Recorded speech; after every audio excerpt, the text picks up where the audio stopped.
I'm Rick Sterling and with Western IM, and thank you all for coming today. This would be the first IMCanadaConnect of our series this year, 2023-24.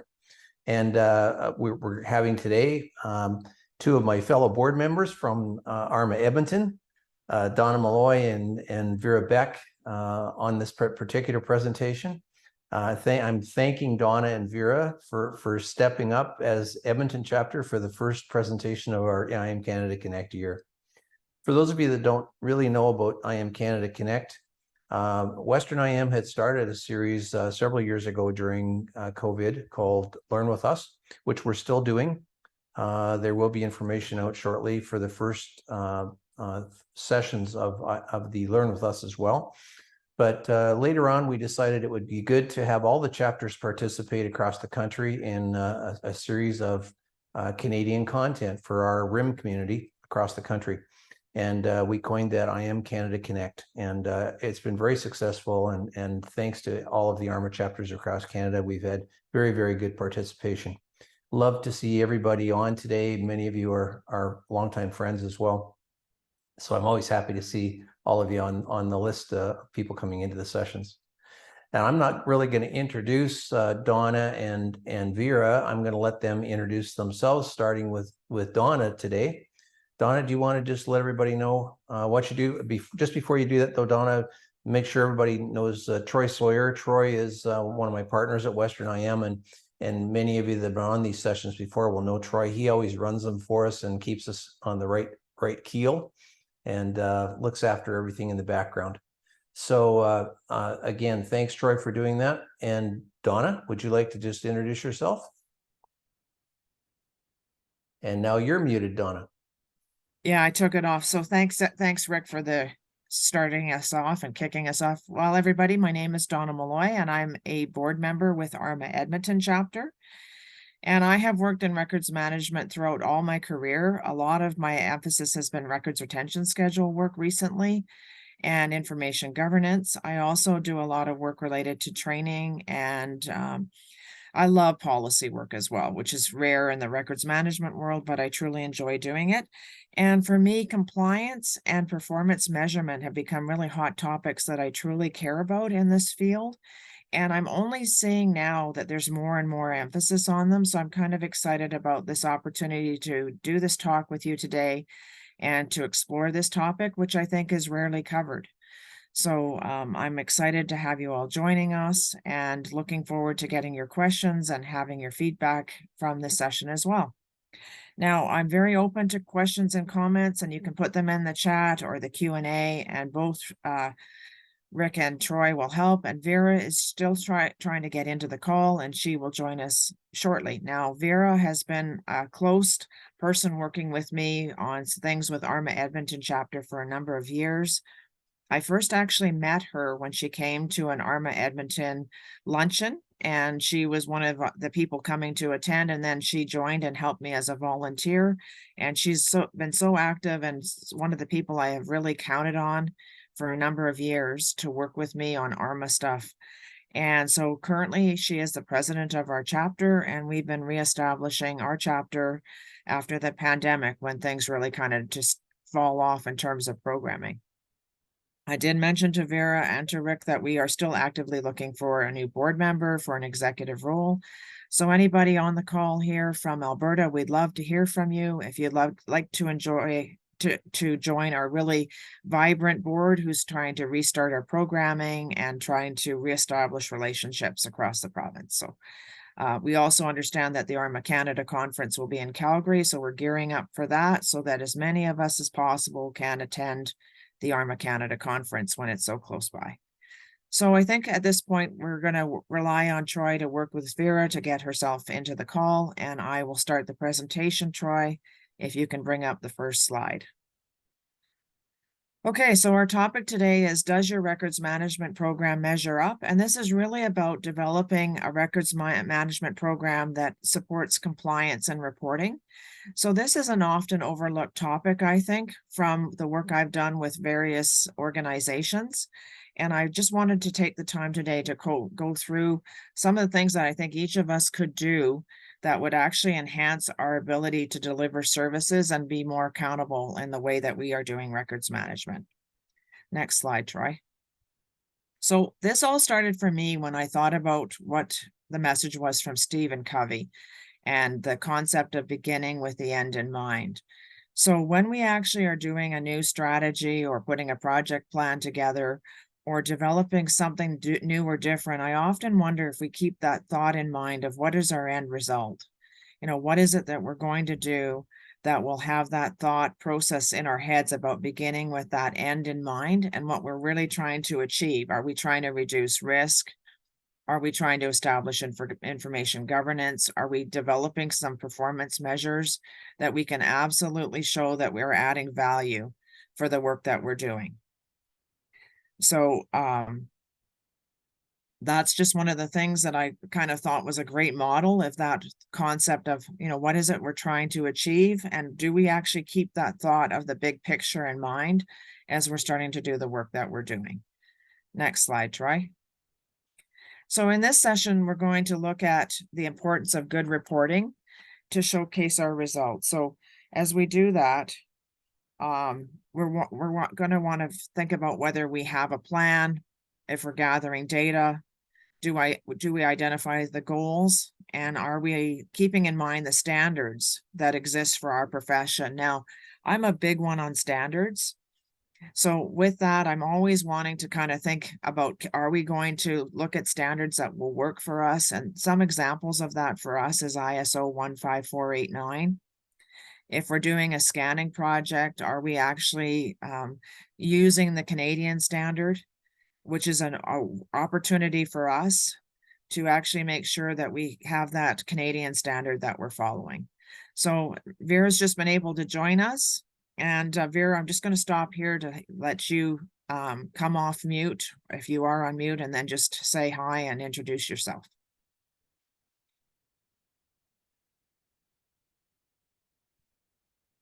Troy, are you able to get her to be able to be coming on to the voice?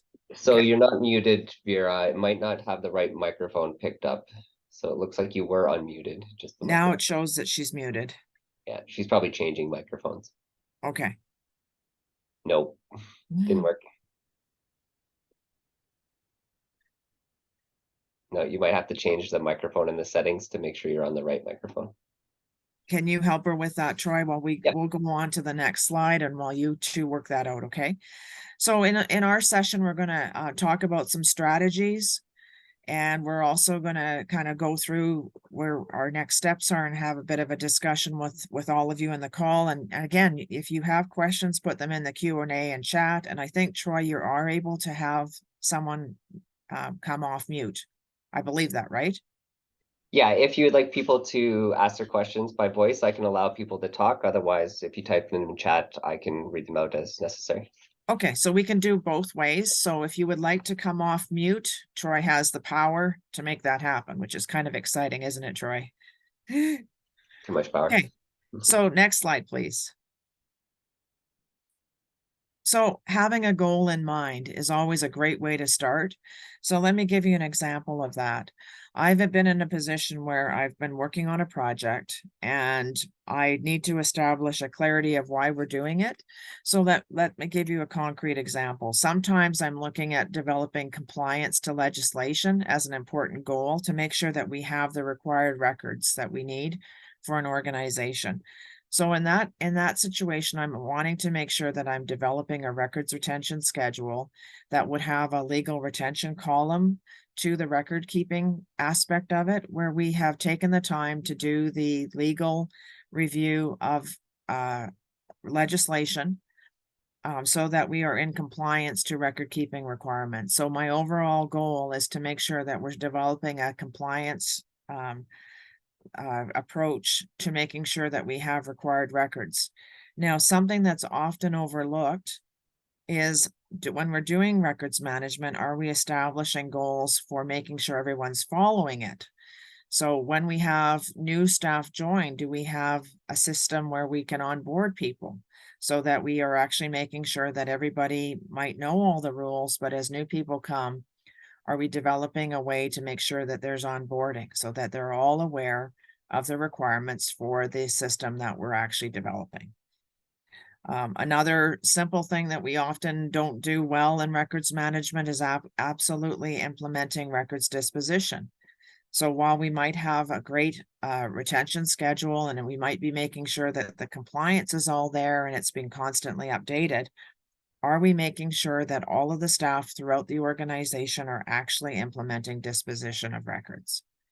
So those are all examples of goals: having a records retention schedule with legal retention, having an onboarding for staff so that they're coming on to working in a company where there's a plan for making sure they're all knowing what they have to do to meet record keeping requirements.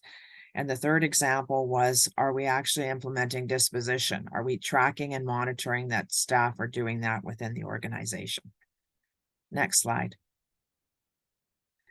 So when we actually are starting to set up our work, what if we actually spent some time on a strategy so that we actually make sure that the changes that we make take hold? And we want a way to do that by establishing some kind of way of regularly measuring results. And we also want to make sure that we identify what controls are in place to guide staff on what to do, such as approve policies and procedures. So this is where there's been some great material that has been coming out in the last year or so. And this is a plug for ARMA again. There's been some great webinars where there's been a focus on how to go ahead and put together a RIM strategy.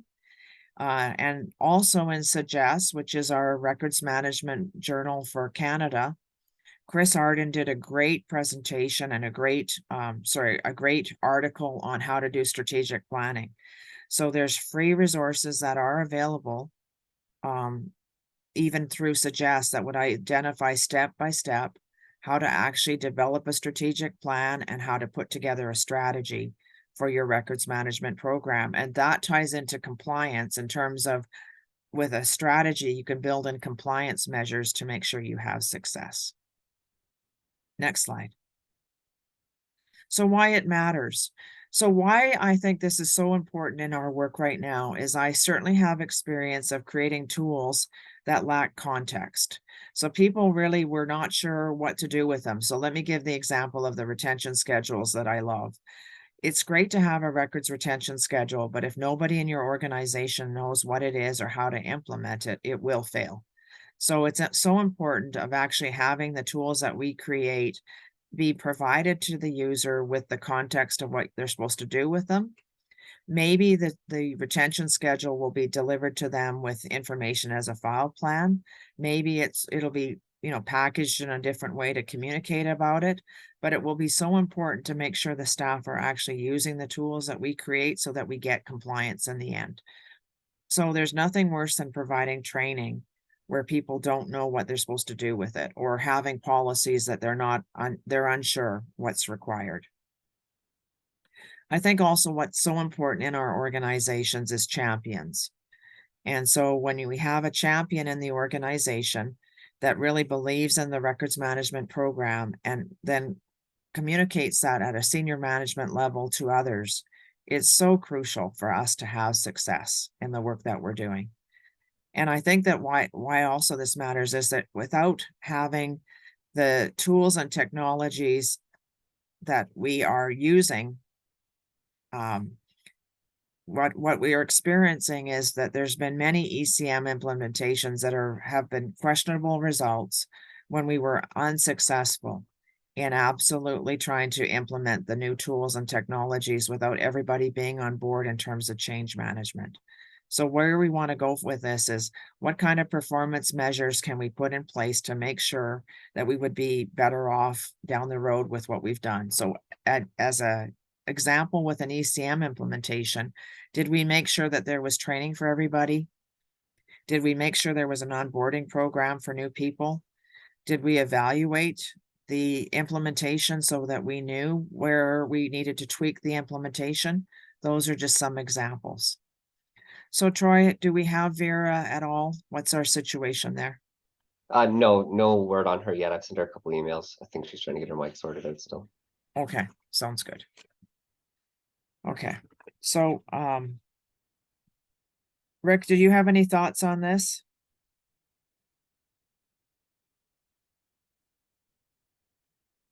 Well, I do have a lot of thoughts on that, Donna. I think that many times records management programs in organizations that I see across the country, what happens is it's a busy thing, right? Records management is probably one of the hardest things I've ever seen that people have to do. It's very complicated. It's complex. A lot of people in organizations don't understand what it's all about. And as you said, the training is very, very important. But again, going back to the root of all of this, without senior management support in the first place, it's pretty much impossible to try and get one of these programs to take root in an organization in the first place. Right. Now that raises a great point, Rick, is that when you're brought in, people are spending good money, right, for Western IM to come in for a solution. But when you're alone trying to go ahead and do this as a professional, in a small organization, it's hard to really get that kind of profile, because you're not a consultant that's paying, where big money is being paid in the view of people, right? So that almost puts you in a more difficult position of making sure that you have a champion. Would you not agree? Yeah, I totally agree with that, Donna. I think the other thing that comes up all the time in our world, in the RIM world across the country, and particularly for smaller organizations, is the people tasked with doing records management are often doing it off the corner of their desk. They have maybe 2 or 3 other jobs that they're also trying to do at the same time, or their regular jobs trying to do at the same time.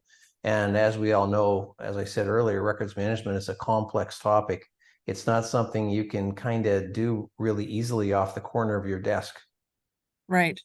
Okay, so thanks, Rick. So without Vera on the call, I'm just trying to make sure we get engagement. So is there any questions so far? I know, Andrew, you just posted about the transcript, and so we got a message from Troy about providing that transcript. I know that there's these slides. I'm certainly very willing to have them post this material onto the website and to send it out as they usually do from Western IM. So like anybody that wants copies of these slides can absolutely have them in terms of the material that we're covering today. Next slide. Okay, so along with how it matters, like how are you going to demonstrate accountability and transparency? And if there's risks that are not identified, how can you assist in mitigating them? So if you're in a situation where there is a project you're working on with risks, if you don't even identify those, how are you going to mitigate them? So I'm just making a note here. How do you support informed decision making if you're not able to identify and demonstrate that your systems and processes are working efficiently? And then are there types of risks that are evolving, and how can you mitigate them if they're not easily identified? So one of the things, like this goes back to you and Nicholas back at the conference, Rick, is that you were talking about cybersecurity, and that's become a hot topic. So as our profession evolves and we are doing more with electronics now, and electronic records, there's absolutely even more need to be looking at what we're doing and how we have processes in place and how we're going to mitigate risks. Would you not agree, Rick? Yeah, I totally agree, Donna. Our assessment is that cyber insurance, although it seems like an odd topic to talk about in a records management presentation of any kind, they kind of relate, because the insurance companies started asking, when they all started out in the cyber insurance side of things, they started out asking maybe 1 or 2 questions. Now they're up to pages upon pages upon pages of very detailed questions, including, do you know what you have? How often do you get rid of content in your repositories? I mean, all kinds of records management like questions, and I'm not always sure that IT can answer those questions successfully without us to help them. Right. Great. Now, any questions from the participants? I don't want to go on and just not include you. So if there's any questions that you want to ask or comments, this why it matters is important, because we're not just, like, all of you are often working alone in an organization and often feel in that situation that you're struggling a bit without a lot of support from your records management community. So any questions before we go on? Especially with the experience of this, of people in this call. There's just a question here from Courtney asking about, can you go more into the standards you mentioned before? Yes, so yeah, thank you for that question. I actually do have a slide with a list of them. So that is in the package. And I did mention the two of them, ISO 15489, which is a general standard about records management as a whole. And it really has guided a lot of the work we've done in this profession over a number of years. And then in Canada, for a lot of the electronic records that we have a Canadian General Standards Board standard that I really try to adhere to it in terms of establishing any kind of records management for electronic record keeping. So Troy, on that, when we get to that slide, I'm going to make more of a point of identifying and emphasizing those two in response to that question. Sounds great. Any other questions?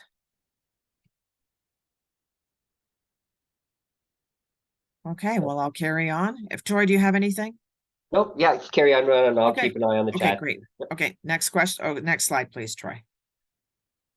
So as we're establishing a compliance program, this is a list that I think is so important to kind of work through in the work that you're doing. And so what are your goals going to be? And what is the direction that you're going to be taking? And what are you going to measure against in terms of the approach that you're going to be using? And how are you going to identify and mitigate risk? And then I also think as you're doing this, you need to kind of know the perceptions of the program. And what that means for me is I've walked into organizations and I found that there's various perceptions of the program, and it relates to the culture of the organization that you're in. And some organizations see records management as nothing but a burden and cost. Some organizations completely ignore records management people, thinking of them as file clerks. And then there's also some organizations that are on the opposite end that really treasure records management work, and they see a value. So when you're walking into an organization, and exactly where you are right now, what is your program perceived as? Like, what do you have allies? Do you have people that really value the work? And how is the program kind of addressed and considered in your organization? And then do you have a strategy for what you're actually doing? And this goes back to the strategic planning that we've talked about earlier. Can you identify what success will look like for you? And that goes back to the Covey thing. What will the end in mind look for you? What are you going to try to achieve? And then do you have champions? And then can you establish that you are going to get buy-in across the organization? And what metrics are you going to follow for actually establishing your compliance program? So let me give you an example of what I'm currently working on for a municipal organization. We're striving to reestablish the records management program. I like to use the term refresh it so that there's no criticisms of the past. We're trying to establish compliance to legislation, and we're trying to establish what will be a decentralized program where staff across the organization will be accountable for managing records. We're moving away from file clerks. There was 3 of them managing records to one person who will be in charge of the program, who will largely be advising staff on what to do. So it's quite a shift from the past. Success for this will look like having things in an electronic repository, which might be 2 or 3 years away, and a lot of it will be digital. There's a desire to move to electronic record keeping as a source of truth. And we don't have champions that are clearly identified, but I think we really want to find out that there will be more. The quick question here, you'd mentioned Yes. earlier, 3 titles for creating strategic plan. Do you mind sharing those titles? Sure. What it is Chris Ardern had done a really great article in Sagess, and that's spelled SAGESS. It's the Records Management Journal for Canada. So if you want to reach out to me at the end, I can happily send you more information on that. I love the resources in that particular journal. There was really good and timely information in there. So that was in there. And then there was also a ARMA Canada series that was not, sorry, ARMA International webinar series. They do it regularly, and it's how to create a records management strategy. So if you're an ARMA member, those are free for you to attend, and they're incredible opportunities to go through step by step how to do strategic planning and create a strategy. So reach out to me through my email, and I'm happy to send you more information about those, and they're very worthwhile attending. I think that people really could get more out of ARMA if they're able to invest the time to attend some of our webinars. And I say that as a seasoned professional, I still get new information out of them all the time. Okay, so on the metrics, which is on this list, some of the performance measures that I think that we could capture as records managers is like quantitative data, like how many people are we onboarding? You know, what is the annual amount of disposition that we do, like in terms of, you know, size of electronic records that are destroyed, you know, number of boxes that are actually destroyed. You know, do we actually take the time to track that and look at that? You know, and what we're looking for is demonstrating our value through cost savings, so that we can illustrate that this is what having us on staff means. I also think at a greater level that we want to identify our role in improving things like responsiveness to FOIP or access to information requests.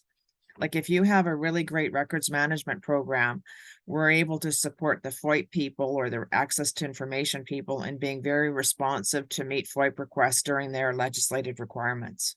Like if we work hand in hand on that, we can demonstrate that, you know, most of the time we're able to meet requirements to identify and locate records quickly because we have records people in our organizations that assist with that. Next slide, please. So one of the things that is so important in a compliance program, and this is something that I've identified by working with somebody with the government of Alberta who is working on the compliance program there.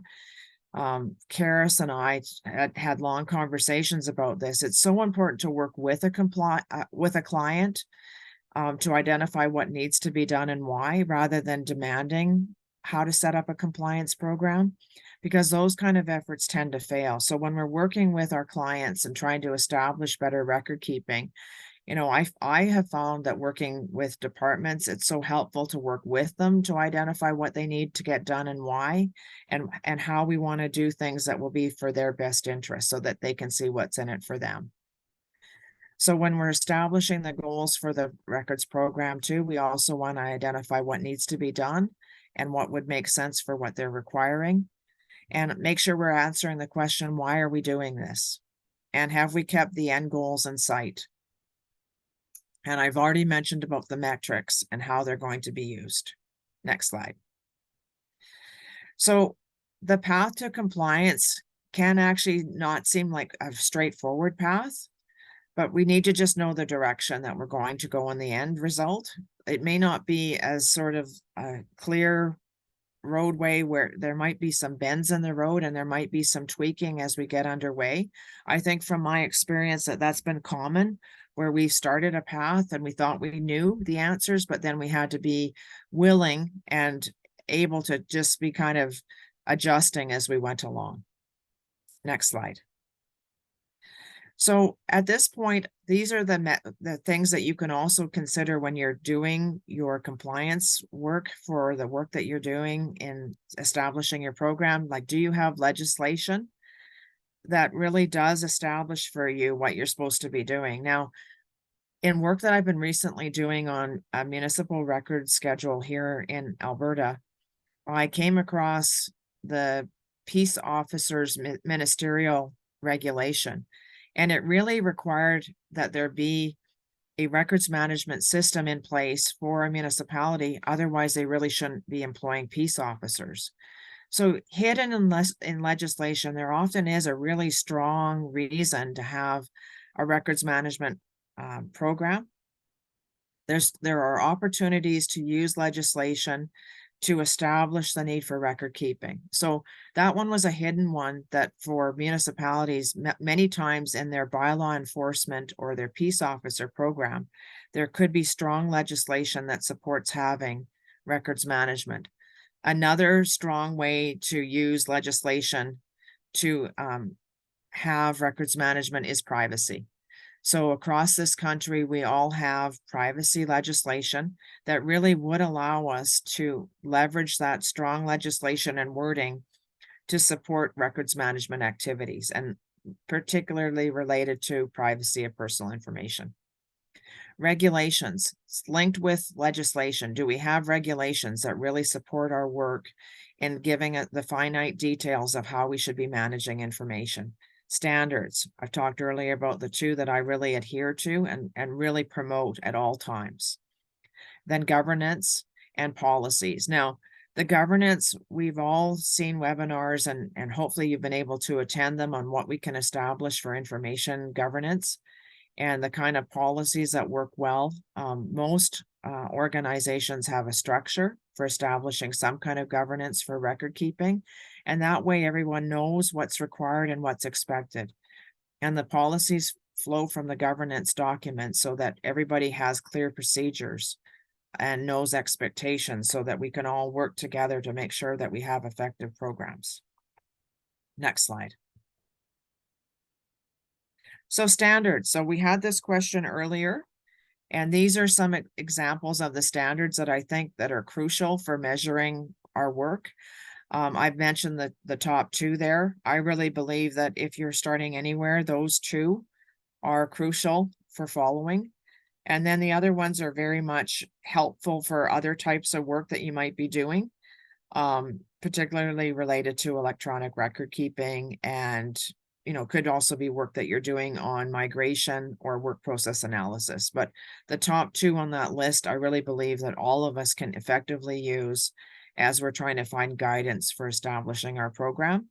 And it gives us a sense that we are part of a bigger scheme of working in a way that is governed internationally by clear measures of what we're supposed to be doing. Next slide. Okay, as you're working on your strategy, this is an example of even being on this call. What have other jurisdictions done? And can you choose a strategy that fits within your organization and that organizational culture? And then are you carrying a big stick? Or are you working hand in hand to address the concerns and risks that are in front of you? So we talked about, having a strategy that fits for your organization. And we talked about a couple of resources that are out there for you to develop that. Working with other organizations and finding out in your area, is there any kind of networking that you can do? Is there a neighboring place that you can phone? What have they got? Have they got what you're trying to work on already? Can you borrow that and see, how does that fit? Can you benchmark against them for what you're doing? And then also thinking carefully about your strategy. And I've talked earlier about the value of working hand in hand to work with clients and work with your colleagues rather than the approach of carrying a big stick, which I do believe will have limited success with records management work. Now, Rick, can we go back to you again? You've got lots of experience. As you look at this last question on the screen, what have you seen has been the most effective as you're trying to bring about change? That's a tough one, Donna. It's so all over the map. Yeah, it is, isn't it? From jurisdiction to jurisdiction. Every province and territory in Canada has their own kind of rules and regulations and their own kind of bent on how they want to deal with records and information management. But by and large, I've seen some over the last 2 or 3 years, not a lot of support from government for things like ARMA membership, for instance.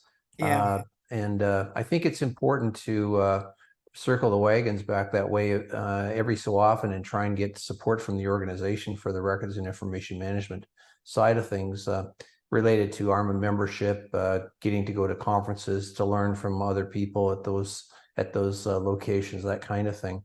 And I haven't seen that in the last 3 or 4 years Right. at all. I mean, COVID did cause some of that to happen, but we need to get that support back again that we had in earlier days to do some of those things.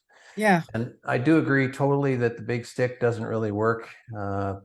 If we listen to our good friend Louis Eisen about policy work anytime, he'll always say that you need to find ways to that people will want to do those things instead of trying to force them to do them. So I think it's pretty important to not to try that approach, that big stick approach to get things done. I think the culture's changed in our work organizations where you just can't say, oh, I told you so. We might have information governance, we might have policies, but they're to be respectfully written and to be engaging. So yeah, that's a good comment, Rick. I do think too, the other thing that kind of goes unsaid a lot of times is that we talk about a complete records management program often, Donna. You know, you and I certainly talk about that, and others professionals in the business. We talk about a complete records management program, but many smaller organizations don't have the wherewithal or the people power or the money to actually do that kind of process in their organizations. You know, I'll look at municipalities across the country. Some of them have maybe somebody that's just tagged with doing records management that has 5 other jobs to do at the same time.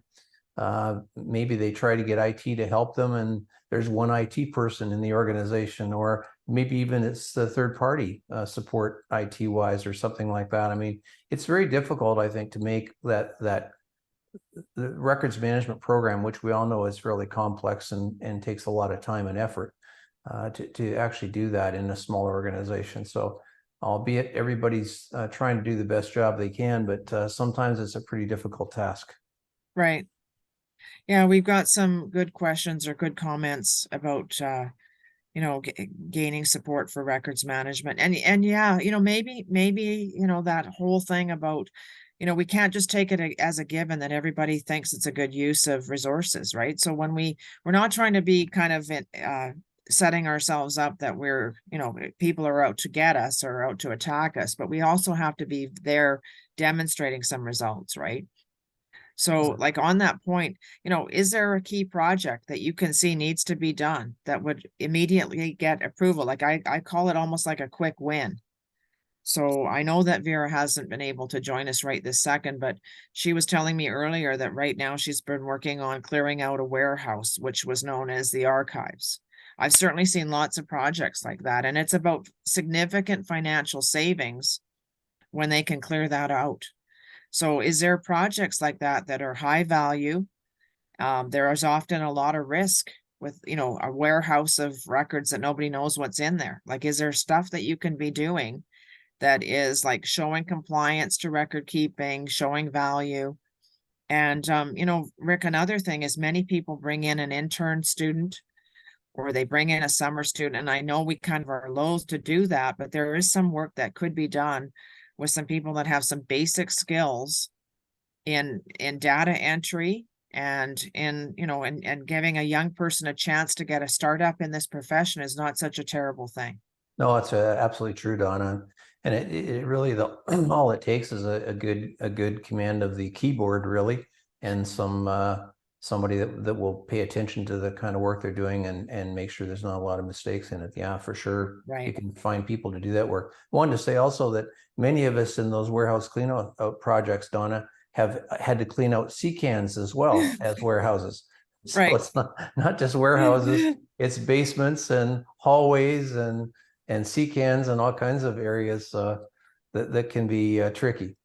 But there's like, it's sort of a feeling of dread, right? When you walk in the door, but there's also the joy of completing it and knowing that it's all cleared out and managed as an asset. Like you're really looking at moving to managing information as an asset rather than just considering it, you know, junk to be put somewhere just out of the way.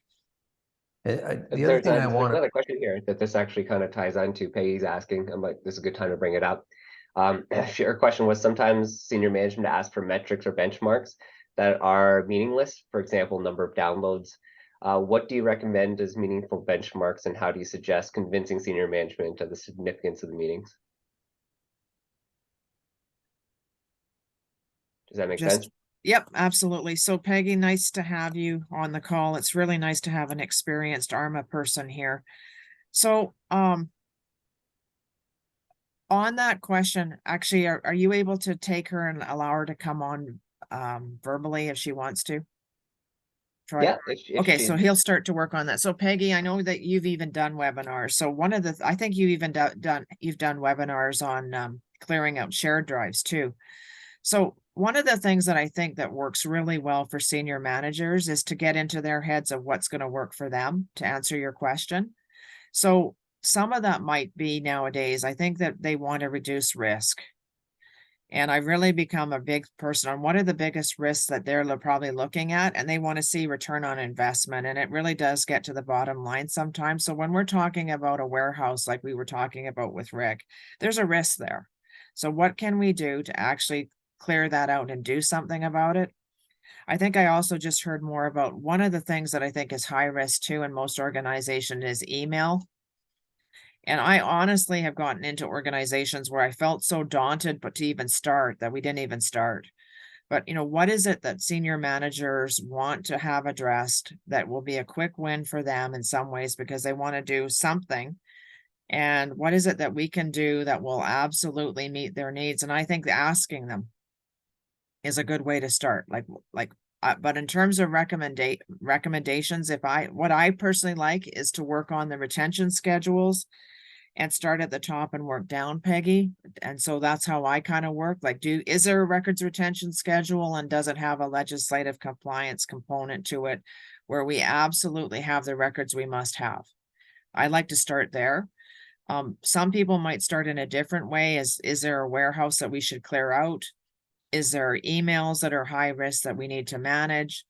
Another one that I've commonly come across, Peggy, is the actual ECM implementation working? Are people absolutely putting their putting their electronic content away, and are they actually using it? So I actually cringe every time I hear a Microsoft SharePoint failure or an open text failure, because I think it's also sad that we're not managing records well electronically, that we've just grown the amount of content to manage without being able to do so. Peggy, are you able to come on and add?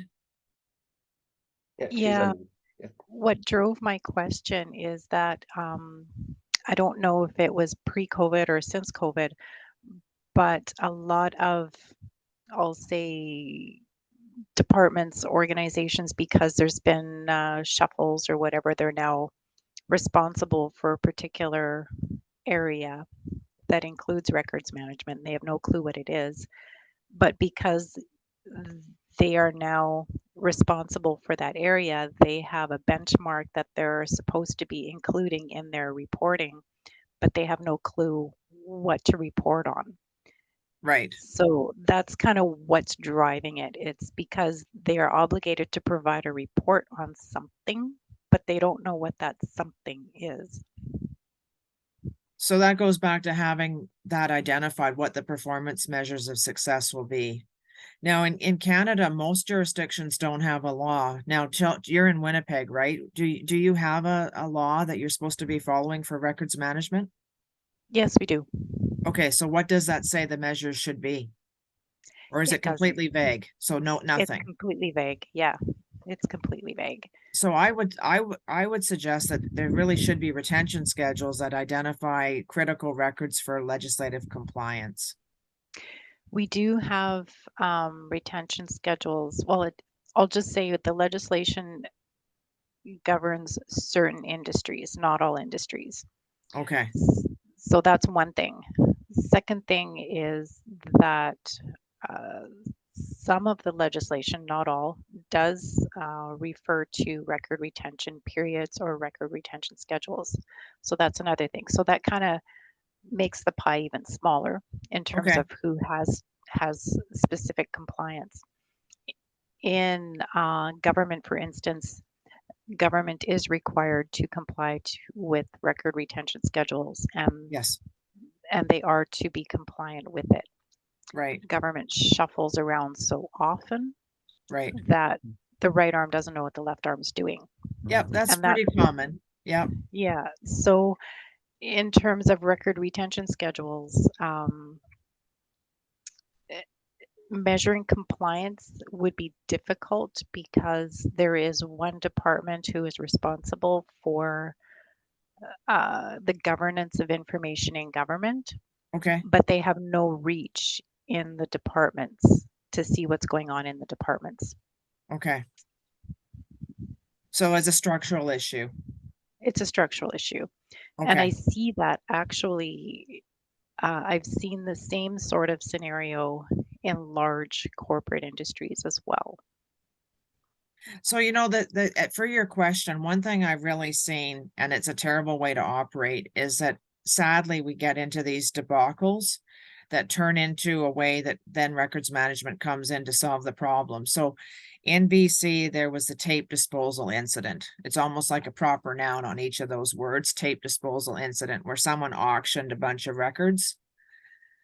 And then in Alberta, it was Shredgate, where there was a change of government after many, many years of conservatives. And then it looked like they were getting rid of a bunch of records, which was just absolutely normal. But it turned into an incident when people saw a bunch of shredding going out at the wrong time, right? So it's sad, but we almost need these debacles to be an example of why we need to do stuff. And I hate operating that way. But those have turned into life lessons for us in records management. Like, there was a gas explosion that killed people and damaged homes in California. Like, I don't like those incidents happening, but they're the worst scenarios of what we learn from. And I hate those, Peggy, but I wish that senior managers could be seeing the importance of our work way ahead of time. So do you see opportunity that maybe you could somehow reach them? Have you got any ideas for that? Off the side of your desk, there's no way to reach that high. Okay. Sometimes I actually think working with engineers is very valuable, or accountants. If I had to find a champion, Rick, this is what we've seen, right? An engineer or an accountant, because they're like, and why I like engineers is they're a self-governing profession. And why I like accountants is they can't do a thing without records because they're going to get audited. So sometimes is there a way to work with your like-minded champions to make progress and then get them to help people get on board? Just wanted to add value to that comment that you made earlier, Don, about debacles that make it easier for us to get things done in records management. Yeah. My rule of thumb that I've always used in that particular side of things is, if there is a debacle, you need to jump on it really fast, because you only have about an 18-month window to make it pay for you. And then everybody forgets about it again. So if something happens and you feel it's a means to getting your records management program moved forward, 18 months is your window. Yeah. So has there been anything like that, Penny?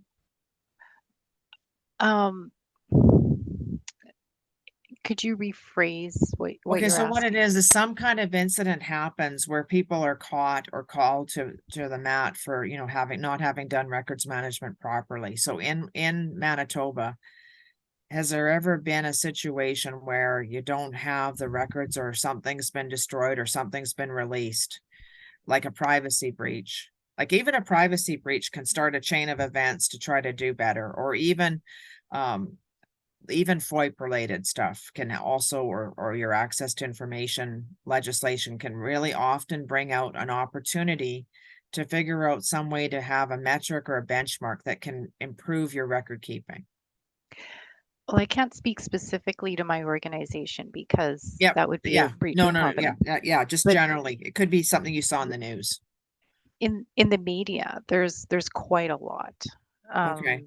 in a variety of different industries. So if you read the paper, pretty much daily, you'll see something happening that pertains to records management. And I've actually challenged students that I teach to read a newspaper and find an article that pertains to records management and explain what they've read. So I Right. actually do that. I think what would be useful, and this is probably a forum where it could be a catalyst for something that could develop in the future, is I'd like to see an executive certification or an executive course specifically for senior managers who don't understand records management at all, just to explain to them the implications that managing records properly could have for them in their role. Not Right. necessarily prevention, risk prevention might be part of it. Financial savings might be part of it. Yep. But just basically just to touch on the tip of the iceberg to sort of give them a scope of why it's important. I know we've talked about that before in ARMA, Right. but I think maybe perhaps now that we're kind of moving into the AI world and things like this, Yep. maybe we need to revisit that. Right. And that's how we get champions. Great. That's a great insight, Peggy. Thank you. That's a And really great. I think I wanted to say, because we're getting close to the top of the hour Yep. here too, Don, I just wanted to kind of thank everybody for coming on today. And I want to say that in some of the comments on the chat today, I've seen some great ideas and thoughts about content for IMCanadaConnect program going forward this year. Like shared drive cleanup is always a popular comment. Email management is a popular kind of thing that people are trying to deal with. That one of the ones that is kind of near and dear to our hearts right now is the artificial intelligence topic for sure. And we will be doing an AI series for Learn With Us in October across a 4-week time frame. So anybody that wants to find this presentation, which will be posted later on today, or any of the older presentations that we've done for IMCanadaConnect, we keep all of those listed on the Western IM website. So if you want to go back and look at any of the other presentations, this presentation, if you want to look at this, get the slide deck of Donna's that she's going to share with us, that'll all be posted on westernim.com. And you will be able to find that. If you want to sign up for any of those things, you can let us know that you want to do that too. And we will make sure you get information on the next learning sessions that come up. And there is absolutely a couple presentations that you've had done on shared drive cleanup projects, which are often a really common way to get going on a records management program. Like start to do something to have some success, and then you use that to get more support for another program. Now, there was a question here earlier about, you're one person and maybe making a business case for another team member. Again, showing value, demonstrating that you have a role to play in the organization and a business case for, hey, we need another person. This is what they would do. Really important. And everybody stay tuned for information from your chapters that comes out, that will be coming out for the other presentations this year. And that will be one for every month of the ARMA year, including 4 for RIM month, which is April of 2024. So Troy, can you jump down to my contact information? If anybody wants to follow up on anything I did cover, like we did kind of run out of time here, but Troy will just pop up my contact details. I'm currently working with a government municipality, but I have done records retention work before. I actually love it, which, Rick, there can't be that many people that love this kind of work, is there? I think there's a lot of us that love it, Donna. Oh, the records retention work. Like I just think that a lot of people think, oh, but I like the legislation. I like the details of the records. I think you could be somewhat lonely in that situation. But I hopefully I will tackle more records management projects such as email management down the road. But I see lots of challenges to try to manage emails and some of those other projects. But I do love to have variety. So any other questions before we're almost ready to sign off here? No, I think we got all the ones in chat and the QA, so there's no more audience ones. Okay, so if anybody has any burning questions, happy to hear from you. I'm glad you were able to join us today. There's a lot of content in the chat with some information on benchmarking to other jurisdictions. Many of them are outside of Canada, but take some time to look at that. And if you have further questions for follow-up, happy to do that with you as well. And I just want to say thank you to everybody again. I see the list of people on the call, and I'm thrilled to know that many of you are friends. So keep our community strong. Let's keep our IMCanadaConnect program going and make sure we all get a chance to learn together. And Thanks so much. I think there's a whole bunch of ARMA chapters that could use people to join if you would like a professional learning from being on a board and networking with your colleagues. Very happy to have more people join ARMA Canada chapters across this country. Thanks, Donna. And thanks, Vera. I know you weren't on, but I know you contributed, Vera, anyway. So thank you very much for being ready to do this today. Edmonton chapter, thanks for doing our first session of the year. And everybody have a great rest of your week. Thanks, everybody.